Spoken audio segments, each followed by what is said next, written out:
For nearly 2 decades, the Yakuza series has built a reputation as one of Sega's greatest franchises, mixing gripping crime drama, intense street brawls, and some of the most bizarre yet heartfelt stories in gaming.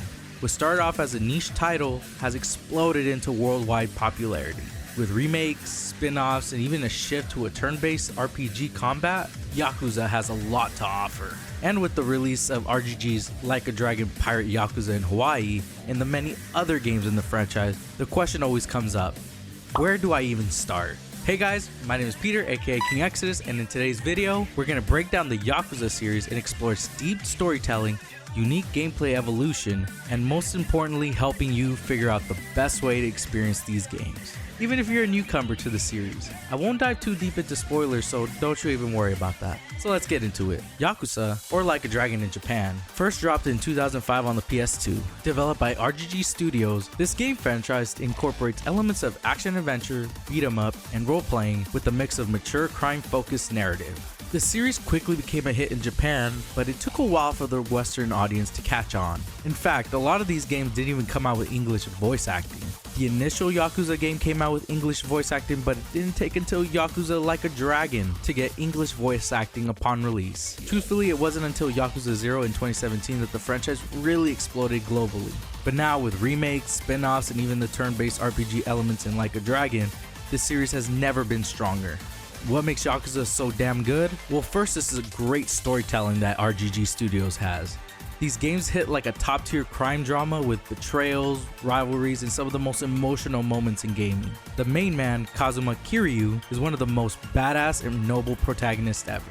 But Yakuza isn't just a serious game, it's goofy as hell. One moment you're fighting for your life in a brutal street brawl, and the next you're singing in a karaoke bar. It's the ultimate mix of drama and just dumb fun that I enjoy.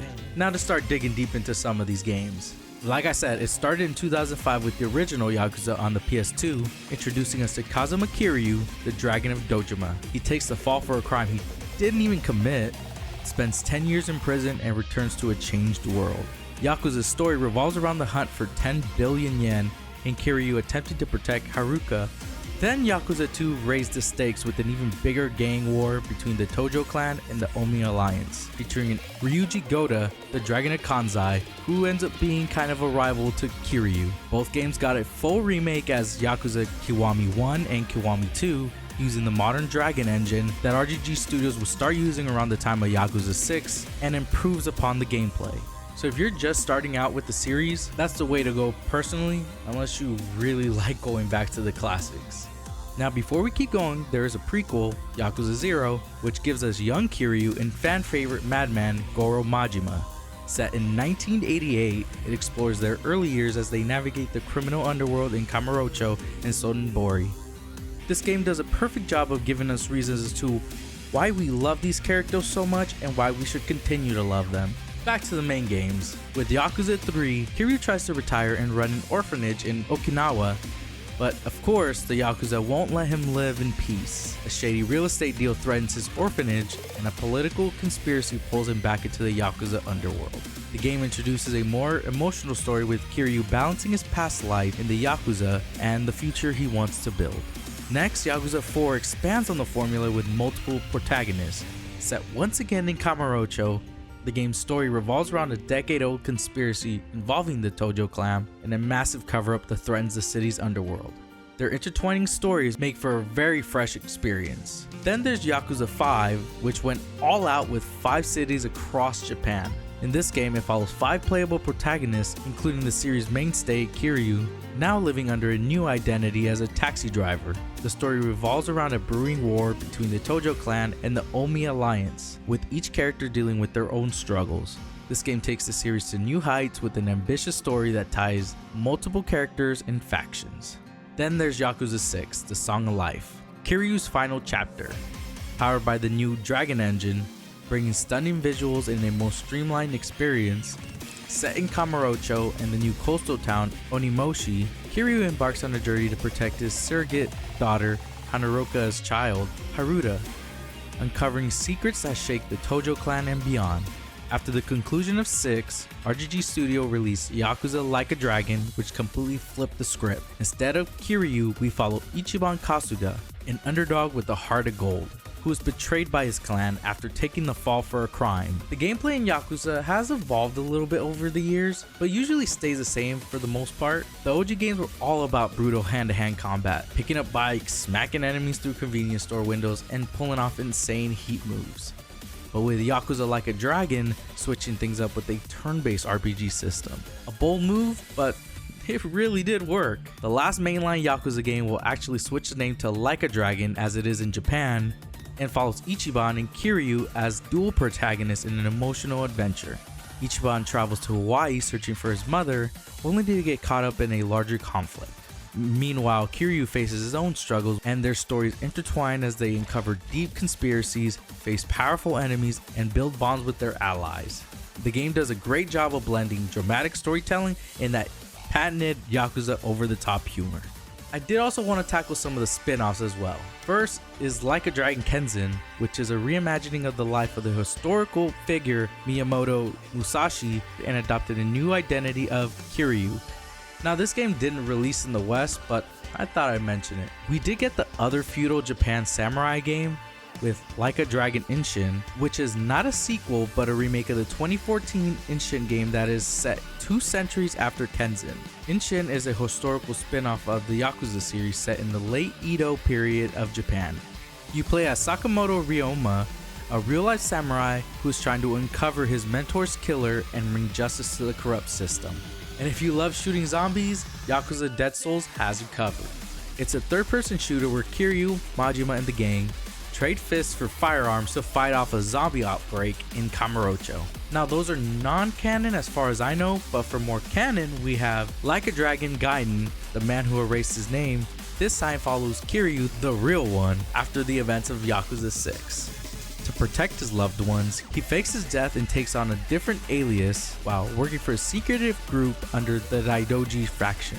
The game features the classic Yakuza style brawling combat with a new style called Agent, which uses high-tech gadgets. The story bridges the gap between Yakuza 6, Yakuza Like a Dragon, and Like a Dragon Infinite Wealth. And the newest spin-off, Like a Dragon Pirate Yakuza in Hawaii, and this features Goro Majima as the sole protagonist. After washing up on a remote island near Hawaii with amnesia, Majima becomes a pirate captain, leading his crew in a search for hidden treasure while striving to regain his lost memory.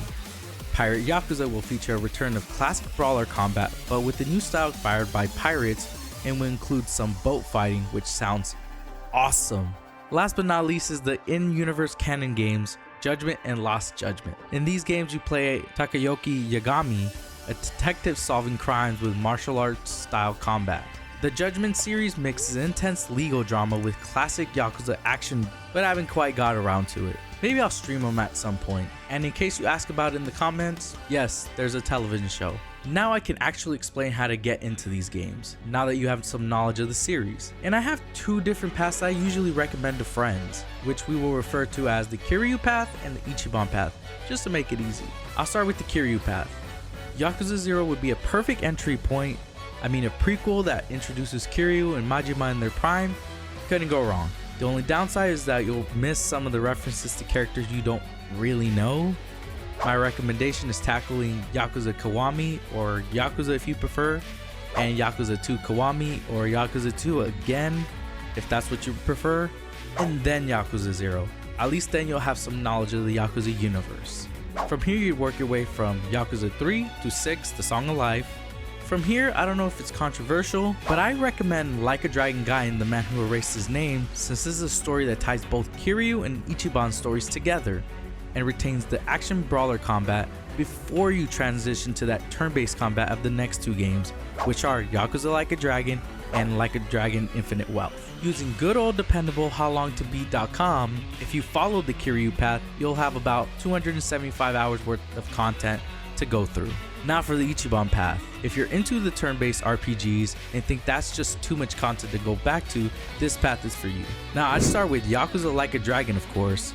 Then I'd go Like a Dragon Gaiden, the man who erased his name, for more context to the game you just played in the following game, which is Like a Dragon Infinite Wealth, where you'll have both Ichiban and Kiryu together. This path is shortened to a sweet 116 hours, But whatever path you choose, I know for sure you're gonna enjoy it. Because at the end of the day, Yakuza is a one-of-a-kind experience. Whether you're here for compelling stories from the RGG studios or you just want to vibe to some of the side activities, there's something here for everyone. So if you haven't played these games, what are you waiting for? And if you have played the Yakuza games, let me know what you thought of the paths. And if you liked this video, consider giving it a thumbs up and subscribing to the channel for more gaming content like my Awakening Every Persona video, which should be right here, or what YouTube thinks you'll like from my channel, which should be right here.